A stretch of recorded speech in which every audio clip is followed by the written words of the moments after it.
So was there another one and then this was an updated one? No, because I thought this should be Like talking. this says this is an update. So is there an old PSI? This is the old PSI that's in there.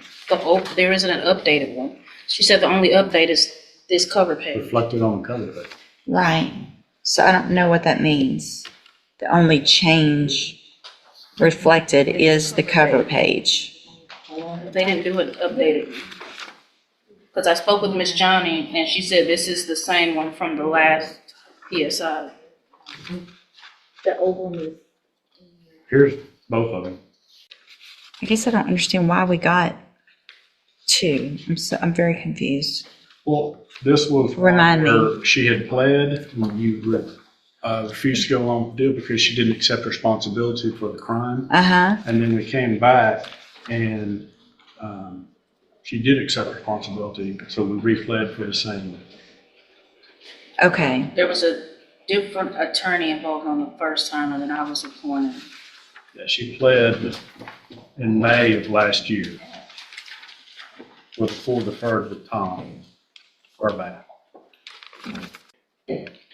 So nothing else was done as far as them talking to Miss Johnny about No. acceptance of responsibility? They I didn't. think Miss Johnny said they called and asked her for her updated address and that was it. Okay. So, Miss Johnny, I'm going to ask you again, and I know we probably went through this before. First of all, you're Kirsten Johnny. And Miss Johnny, I want to make sure, because in that previously you said you didn't do it, you were forced to do it because of your financial, you were forced to plea because of your financial situation, and that it wasn't fair. And so tell me what your position is now. I never really said I didn't do it. I said it was an accident. Okay. I still feel the same way a little bit. All right. I'm not even gonna say I do feel the same way. Now I understand, but you're not disagreeing that you didn't. I'm saying it was an accident. Somebody grabbing you by your foot. That's like somebody accidentally hit you in the back of your head. You're gonna have something that's normal. Well, right, because you were not complying with what they told you to do to get out of the car, correct? I was pulled over because I was in a high. I stay in the area. I was pulled over because. Hang on. Don't talk yourself out of this again. Because if you want to talk yourself out of it, we'll put it on the trial docket and we'll get it done in a few weeks and let a jury decide. Look at me. I'm actually trying to help you right now. Okay?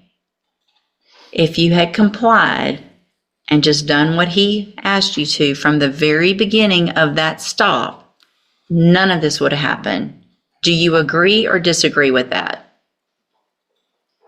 Yeah. Yes, what? Yeah.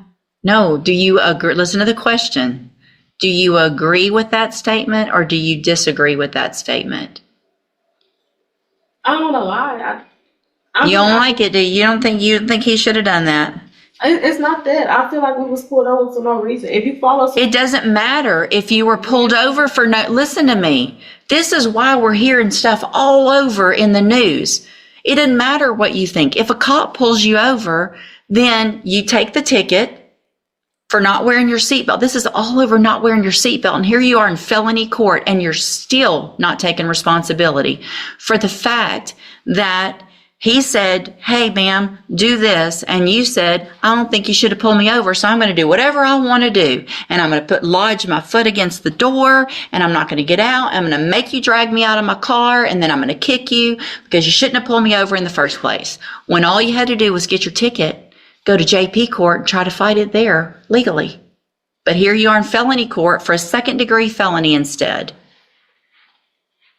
So do you want to try to tell that story to a jury or do you want to accept some responsibility today? I don't feel like going to trial. You don't feel like going to trial. Well, there's two parts to that question. Do you feel like accepting responsibility? Do you think it would be a better idea next time you're pulled over to comply and just do what they ask you to? Yes. And Your Honor, just for the record, Miss Johnny did review the video with me in my office, so she is aware of what all transpired. She saw it. Do you have any reason to believe she shouldn't be pleading to this from what you saw? I do not. So, I mean, you even saw how you acted.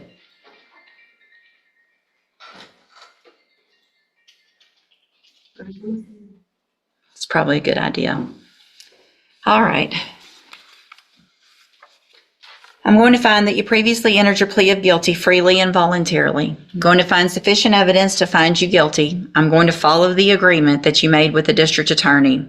I hope you prove me wrong on this because I really have some concerns that you're going to be able to be successful because you're not taking responsibility and you're not wanting to follow directions and things like that. And you're about to have 4 years of having to follow directions on probation. So I'm going to defer all proceedings for 4 years. You're ordered to pay a $500 fine. You're ordered to follow all of the rules and conditions of probation. If you do that, this is a great opportunity today because you are not a convicted felon. You don't have that conviction on your record. And if you successfully complete it, follow all of the rules, you will never have a felony conviction. At the end of your probation, the case will actually be dismissed. The other side to that, though, and this is really important for you to understand, because we've had this conversation now so many times, I'm not likely to forget you. And you can ask anybody, and Ms. Holmes has known me for a long time. It's not usually good when I remember people, right? So if you violate your probation, you'll get brought back into court. You could be found guilty, which means you become a convicted felon, and I can sentence you to prison anywhere in the range of punishment, which is up to 20 years in prison for this. You understand? Yeah. All right, I'm handing you the trial court certification that shows this was an agreement that I followed, so you've waived your right to appeal. You need to have a seat here in the courtroom. Probation will go over your paperwork as soon as they're ready. Okay, and you said that I'm not considered a conviction felon, but I was told that even though you say that, it's still going to be on my record. So the arrest is on your record. The arrest will always be on your record. But so if you're asked a question on filling out an application for a job or something, if it says, have you been convicted of a felony? The answer is no. But if it says, have you ever been charged with a felony or are you on probation for a felony? You are going to have to say yes to that. But the conviction part is still better than nothing, not having that conviction, right? Yes. Okay, have a seat in the courtroom. Watch for probation to call you up. Well, I'm just going to go back to Gonzalez for a minute. When did she actually get picked up, I wonder? Thursday. Hey, this is to quash a warrant, right? That's a Correct. and that is what Ms. Gonzalez is asking, right? Well, she just got put on the calendar for that purpose. It's been served, so. It's been served. Like I said, so Ms. Gonzalez is asking that the warrant be quashed or it should be PR'd. Right. Okay, I just want to make sure I understand what we're being asked here. Well, and I want to make sure I don't stand. Shadowing the city's position. I think the city's position is likely, Warrant's been served, the issues conditions of release, but she has some concerns. That's how. I think the city's position is probably the court's position. But I want to see if we can get hold of Ms. Gonzalez. Ms. St. Marie. It's just her office number and all of those things. All right. So we got to put Ms. Gonzalez on next week. Ms. Gonzalez, can you hear me? Yes. Yeah, I'm not sure if your attorney has been notified or not. I know you left a message. Well, Mr. Fleck, right now, how many times have we issued warrants on this? 3 times? Quite a lot, Yeah. I don't have my file here, but I feel while we also tried not to issue warrants thinking, well, she's just around the corner. Surely she'll be here next week or 2 weeks, and we just sent her a note. And I think whatever the warrant amount is. 1, 2, 3, 4 warrants in 2024 and then this is number 5. So Ms. Gonzalez, we're not going to change the bail right now, but we are going to put you back on the calendar for next week. A week from today is the 10th. You think you're going to be able to? Yes. For a moment. Anytime I've been in court and gotten any dates, I've always been there. They don't show up at our house for whatever reason. Anyone that's ever been sent to the house, I've not received, but I've always been there. I just got a new phone this last week, which I don't even know the number on it. I was supposed to send it to my lawyer on Friday. Well, I think you misunderstood the way I said it. We don't send warrants over to the house. I'm saying that you're about 2 or 3 blocks away from court and I can't seem to get you here. So we're going to keep the warrant amount where it is right now. And, And we're going to put you back on for next week and let Ms. St. Marie know that you're in custody and you're on court for next week at 1:30. Are you, and I'll go back to my first question. Do you think you're going to be able to post that bail? I cannot post that bail. And right now, the main reason is the old guy that I take care of, he's already been home the last 4 days alone. And I've tried to get people to check on him, but I don't know if anyone has even managed to. But he has the first bail right now, but this last week, his card got compromised. He thought he would try some online casino thing and he did Bitcoin. We canceled his card and we have no access to his account. Your Honor, I think I have reason to suspect that someone has been in contact with the gentleman she's concerned about. I think that Ms. Gonzalez, there was that gentleman posted $1,000 bail that got forfeited last week because she was not here, and that was after an attempt to when she was supposed to be here on the 30th of December. She didn't show. I think we bounced that around a few times because we didn't want to, and then his bail got forfeited on the 24th, which would have been last Monday, if I'm right. Right. And so I think that we can just keep her on next week and we can talk about why the bail isn't what I think it should be next week. Do you think it should be higher? I jeopardized the place I live too because I work off my rent. No, I understand, Ms. Gonzalez, but for some reason, I'm unable to get you to court on time. Well, the last time my court, there was a power outage and they rescheduled, but I didn't know that they rescheduled. It was canceled my last court date due to the power outage. I know. Well, we're not going to change the bail today. We're going to see you next week at 1:30. If you can post the bail, you need to be here in person. You don't have any Zoom privileges. You just have to get over here.